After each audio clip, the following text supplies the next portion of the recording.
किया, मुस्बत पेशरफ्त को सराहा। अमेरिका की पाकिस्तान के मादनी शोबे में शराकतदारी में दिलचस्पी, पाकिस्तान में सरमायाकारी के माहौल में बेहतरी पर एरिक मैर का इजहार इत्मीनान। अमेरिका और पाकिस्तान के दरमियान कारोबारी ताल्लुकात के फरोग पर इत्तेफाक किया गया।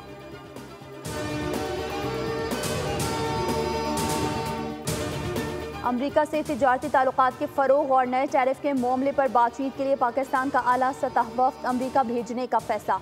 वफ्द में मारूफ कारोबारी शख्सियात और बरामद कुनंदगान शामिल होंगे। वज़ीर आज़म की जानिब से वफ्द को मुख्तलिफ टास्क सौंप दिए गए। कहा, नए टैरिफ और मुस्तकबिल के लिए बाहमी मुफीद लाए अमल तय किया जाए। वज़ीर आज़म की ज़ेर सदारत अमरीकी टैरिफ से मुतालिक जायज़ा इजलास में वज़ीर आज़म ने कहा, अमरीका पाकिस्तान के तिजारती ताल्लुकात दहाइयों पर मुहित हैं। अमरीका से तिजारती शराकतदारी को मजबूत बनाने के ख्वाहां हैं।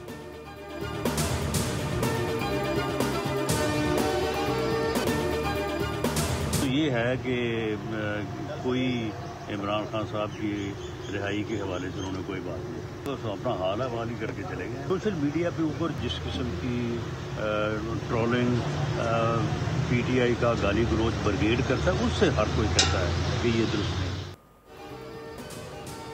बानी पीटीआई अगर एस्टेब्लिशमेंट से बात करने को तैयार हैं तो इसमें मनाने वाली क्या बात है? बात तो तब है वो सियासतदानों के साथ बैठें। राना सनाउल्लाह की मीडिया से गुफ्तगू, कहा एस्टेब्लिशमेंट से बात करने से मसला हल नहीं होगा, सियासी मसला है, सियासी लोगों से ही बात करने से हल होगा। राना सनाउल्लाह ने कहा, मजीद कहा कि पंजाब सिंध का एक कतरा पानी भी चोरी नहीं करेगा। कुछ नाम निहाद कौम परस्त जमातें गलत गेम कर रही हैं।